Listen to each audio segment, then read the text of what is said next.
Hello, everyone. Let's get into the last two episodes of The Madness on Netflix, okay? I thought that the last two episodes were okay. I think that the two episodes prior to this, those were the ones, honey. Those were the ones. They really were.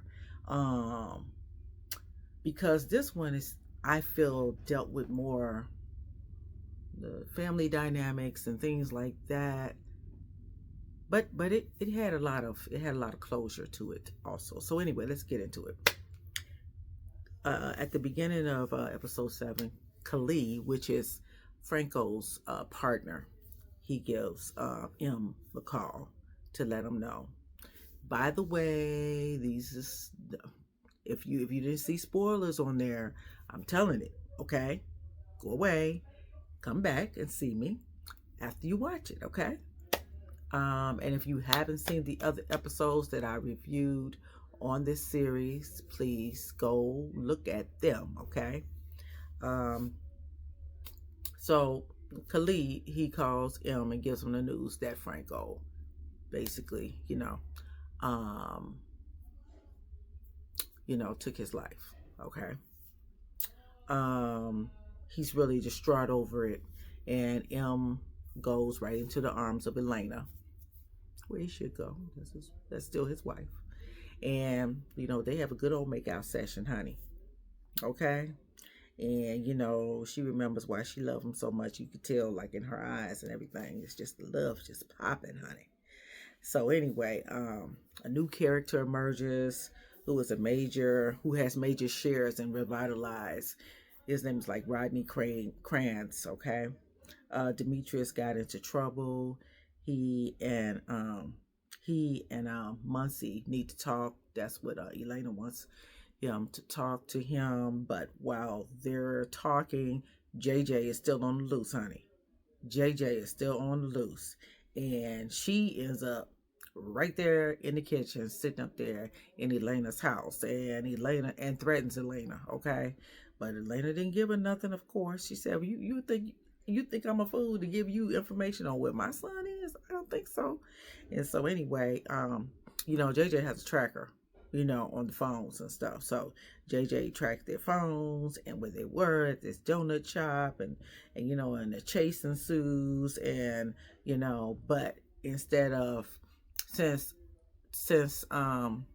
his son said that Demetrius said, "Hey Dad, I could drive." So he said, "Okay, good, good, good, good, good," because he figured like maybe she didn't know exactly what his son looked like. I guess and she wouldn't know the car, but of course she knew all that. But anyway, she's speeding through. JJ is doing a whole assassin thing. Speeding through traffic, trying to get her target, because the person above her told her, you need to get this taken care of very soon. Okay. And so chase ensues. There's a truck, and the truck cuts her off. They went into hide, and they rammed into her car. She got a contusion on her head, which is good. And let's see, the car was already damaged and everything, and that's the car that she was looking for. JJ was looking for. Demetrius said that he had some friends, in the hood, but they know how to get another car for us. Okay, so that's what they did. They went to go see Muncie got to see another side of his son through his friend. He's like, wow, they got another car. The family meets up at Isaiah's place, the cigar shop friend, and the whole family meets up there, including Callie. Okay, because Callie's like, y'all ain't leave me out of nothing no more. Okay, I love that Callie. She's military. I love some Callie, honey. And so, but M said he's done running up there. It was an invasion of cops. Okay, the cops came in to Isaiah's cigar shop, and what they was trying to do is get Muncie out of there, because of course they would love to arrest him. So Callie went with Muncie, But then, Elena stayed there with Demetrius. And so, Isaiah said, yeah, Muncie's his wife and his son there, nobody else down there. And so they had this one cop. Ooh, I just wanted to smack her. I just wanted to smack her. What was her name? Crazy Cop Davidson. And you always have a cop like that sometimes. And it's like, why is she trying to prove? Was she trying to prove something to somebody? Okay, she all up in the boy's face. Don't you want to talk? Your daddy left you, didn't he? That's not proper copying. JJ meets JJ at this Chili's. The Chili's guy is funny as heck because he like, what can I get you guys? And and Muncie's busy telling JJ off, and so he's just like, okay, 2 ginger ales, okay. He said no straws, he said buffalo wings, some wings, something like that, He's like, here's your wings, boy. The waiter comes in, here are your drinks, here's your wings. He's like, okay, yeah, because nobody talking to him right now. It's a serious business going on right now. And so, like Muncie was telling JJ, hey, how do you feel as though you're not on the cutting ground right now? And so she's just like, I'm not, I'm not. You're the next one, So anyway, Muncie gets up, heads back out of the Chili's. Now, remember he's got Callie with him, Callie. Girl, but by the time old girl got back to her car, Callie went into that trunk or whatever and got the laptop, and she put a hole in that tire. I was like, yes, Callie, yes. That girl is the bomb.com, okay? So now, what's his name? Rodney Crunch, whatever his name is. He's really putting the heat to JJ and saying, listen, you got 30 minutes to get this done. Basically, to kill up all the people, to kill Muncie, okay? And, she's just going for broke. And, she's already outside the cigar shop trying to survey it and everything like that. And that's how that episode went off. So then we go into the last episode 8, and there's a great action-packed episode at the beginning there. The beginning of episode 8 is really great, okay? It's nice and action-packed. You guys got to see it, okay? And basically there's some shooting. There's a person that got killed. And, JJ's on the hunt for, trying to get somebody, so that, like she could hold it over Muncie's head to bring him out, okay? So anyway, showdown. And JJ kills someone in the cigar shop. And she also injures 2, okay? She injures 2. One happened to be Elena. And Elena, girl, you did that, girl. You did that, girl, okay? Elena said, you know what? No more of this, okay? I'm going to take you out myself. I'm tired of you. Honey, she got that trophy or whatever that was in her hand. She went to batting with that, okay? She got shot too. But, and she was in bad condition. But she got old girl good, okay? Old girl was out. Okay, she took her out, all right? And so anyway, since Elena got shot and she was in like critical condition, Demetrius wasn't speaking to Muncie because he feels as though, Muncie should do something about this, who's at, whoever came after his mom, he's thinking like a child, like, he should go get him, And so, you see Quasi by, the Muncie's side, and he's like, they, Muncie and Quasi go into a room and they talk to some cops who walked up on them while they were waiting to hear the condition of Elena. And the cops, they said, okay, basically you're exonerated. Okay, we already know you're exonerated. Okay, Quasi went and made a copy of a thumb drive rather of the conversation that Muncie and JJ had in the Chili's, okay, which basically she's admitting to, everything, and that who she's in there with it, but the cops didn't end up doing nothing with it, okay. And then the next thing, next M sees, he goes into his apartment and he's looking at the news and stuff on CNN. And of course, they show all his exoneration and everything, that he's totally exonerated, and, he's cleared of all charges, whatever. And then they blame this JJ for everything, okay? And that didn't sit well with Muncie, because Muncie was like, no, there was more than just her on this, okay? Let's get this guy at the top, okay? And he was just like, no, it just didn't sit well with him. So anyway, he goes back to the hospital, and Elena wakes up, and she says that she loves Muncie and everything, but she needs him to back up because, she's thinking about her son and everything, and she just needs Muncie just to sort of like fade away, fade into the bushes like Homer Simpson, do one of those things, and so, Muncie's just like, wow, I've been exonerating everything, and everything's still madness, So he walks outside her room and everything, and there's an attorney out there, and he gives him, and he says that he's dude's attorney, Rodney Kranz. I'm probably saying his name wrong, but anyway, Rodney Kranz, that's his attorney, okay? And he's just like, he would just like to, give you a really good offer for NDA, I mean, it was up in the millions, okay? Yeah, okay, not enough though. To me, that still wasn't enough, but it was millions, okay? So anyway, that would set him and his family up, okay? But Crazy went on, not Crazy, Muncie went on and took it and everything, but he told him just get the heck up out of there, Crazy, when he brought it to Crazy was like, hey man, at least they not trying to keep you no more, and they trying to, you got some money, that doggone Dion Cole is a mess. And so anyway,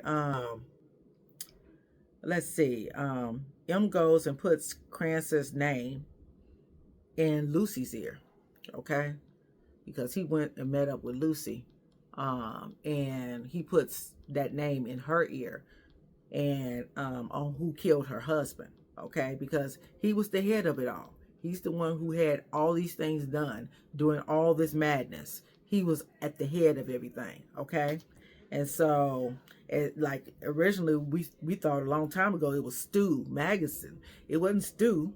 It was this guy, because Stu didn't know nothing about all this other stuff going on. Come find out, he knew some of it, but he ain't know all the intricacies. Okay, and so anyway,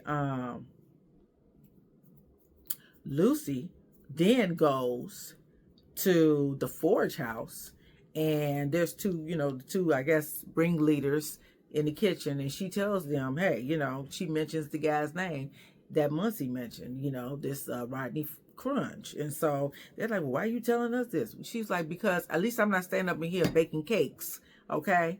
And so she mentioned the name and everything. She put it out there because she said, well, maybe they'll do something about it, she just put it out there. So anyway, CNN wants M to be impactful. The manager comes in that just fired him like 6 weeks ago or whatever. He's like, I want you to be impactful and this, that, and other. Muncie already had in his mind what he was going to do. So then, Quasi had suggested that, Muncie just out this Krantz guy on live air, okay? He's putting a lot at stake. Of course, he's putting his life at stake, but to out him, hey man, just out him. Do it online, or whatever like that, And so Muncie is scared and paranoid, like after it televises and everything. He was in a bar and he heard this loud crash and was like, oh, they coming for me, what, they coming for me, But no, it was okay and everything, but he felt like these guys were like following him, and everything like that. And then he walked real fast to his car because he felt these two guys was right behind him, and he felt their like urgency up on him. It is somebody like following you, like right up on you, and he was just like, let me hurry up and get to this car, And honey, he came out Batman, honey. He came out Batman style. He had that thing up in the air like, you want to try me? So anyway, you have to watch it though. You have to watch that scene. That's a really good scene. Franco's partner brings up the case with Lucy Simon, you know, to the FBI again. It's represented and well presented by, you know, Franco's partner. And he also, you know, he's the one who gave Muncie another lead to go off of. Okay. And so, you know, he played a nice role in all of that. And then it seems as though, you know, Lucy was able to go on and move with her and her children somewhere. Okay. Demetrius was still mad at Muncie about his mother being hurt, you know, and he does that tyrant thing where, you know, young people, they just don't understand, and they, you know, they want to take everything out violently, but that's not the way, because that just puts you behind bars, especially being black. Okay, come on now. You know what I'm saying? And so anyway, you know, they do this whole, you know, this whole scene, you know, where they running down trying to get to Demetrius. I keep calling him Demarcus. Demetrius. They keep trying to get to Demetrius, you know. Muncie and Callie are trying to, you know, get to him before he does something stupid, okay, and something that he would regret. And so Muncie finally catches up to him, and he had to just like hold him down, like, no, man, this is not the way. No, let the gun go. He finally let the gun go, and he was still mad. He pounced off the way. His sister went and scooped him up, you know, and she told, you know, Muncie, don't do nothing stupid. So Muncie went on into that. He broke into that warehouse, you know, after the kids left, and he wanted to confront, you know, this guy Krantz, Crancy, whatever his name is, this Rodney Krantz. And so, you know, just come to find out, long story short, he in there with this whole room full of computers, okay, just all lit up and everything. And he's got this one little tiny little desk with this little, you know, computer just typing away and everything. And it's nothing else in there. It's just those computers and him. And so, you know, Muncie walks in. I thought it was going to be like some kind of trap or something. But, you know, Muncie walks in, and the guy's just sitting there, and he turns, and, you know, and he has the gun on him. Because, you know, he still got the gun from where his son had, you know, so he picked it up off the floor. And so, you know, he was just like, well, why shouldn't I shoot you, man? You know, and dude, just like, he's like, well, there's 1,000 more of me out there. You know what I'm saying? I'm not the only one, you know. So, you know, he kept on, you know, telling them, hey, you know, basically, you know, the buck doesn't stop here, you know, basically, you know, somewhat fighting for his life, but not, you know what I'm saying? But anyway, you know, there was at one point where, you know, Muncie was just like, you know, what would it be like if I just took him out, you know, and so it envisioned him like shooting him in the eye, you know, but then it came back and it was like, no, he ain't shooting in the eye. But anyway, he just went on. Long story short, he left there without hurting dude. You see that the forge is invaded by the cops. Yes, the forge is invaded by the cops. So it's trying to take down that whole, you know, entity. And one of them got away, that old crazy Woods guy, because I told you he was doing something real weird before, brushing old girls' hair. Anyway, I don't even think I mentioned that. I wanted you to go see it for yourself. But anyway, he got away. So that Bobby Woods, the one that Simon left as a partner or whatever of that furniture store, yeah, he got away. So the next thing you see is that, you know, Muncie, he gets closer to his kids, and they're at the barbecue at the park and everything. You know, they're having fun and everything. In the meantime, that fool Bobby Woods, you know, from the forge, honey, he get hold of Krantz himself. He shot his bodyguard, his chauffeur, and he shot Krantz. Okay, so Krantz is dead anyway. All right, so there you go. You know, he still got dead. All right, and so, you know, but Muncie still had that, like, you know, he was looking at this black car that slowed up at the park and everything. And you know, he got real scared. He had that madman look, like And his kids were like, Dad, you can't live life like that. You're going to start like bring it down some. And so, okay, he snapped out of it or whatever. And then all of a sudden you see someone like walking toward him, and it's Elena. And she's walking toward Muncie, and then Muncie walks toward her. And that's the end of The Madness.